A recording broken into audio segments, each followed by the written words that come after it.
Good morning সবাইকে। রাখি পূর্ণিমার অনেক অনেক শুভেচ্ছা। আজকে রাখি পূর্ণিমা।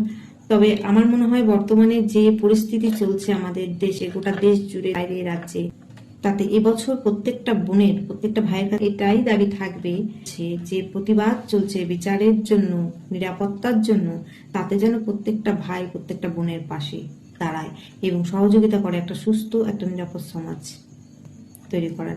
এটাই হবে সবচাইতে সেরা উপহার একজন ভাইয়ের, একজন বোনের প্রতি।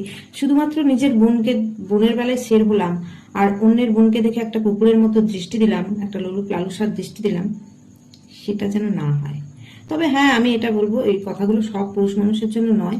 আমাদের চারপাশে অনেক ভালো পুরুষ মানুষ থাকেন যারা সত্যি মেয়েদের সম্মান করেন, বোন হিসাবে, যাকে যেরকম সম্মান দেওয়ার, একজন ভালো বন্ধু হিসাবে সম্মান দেয়, তাদের আমিও কুর্নিশ জানাই। কিন্তু কথাগুলো সেই সব নরকিট, সেই সব নোংরা মানসিকতার পুরুষ মানুষের জন্য, যাদের জন্য আজকে এই সমাজটা, আজকে এই পরিস্থিতিতে দাঁড়িয়েছে। মানসিকতার মানুষগুলো, মানুষ বলতেও এদেরকে লজ্জা লাগে, ঘেন্না লাগে।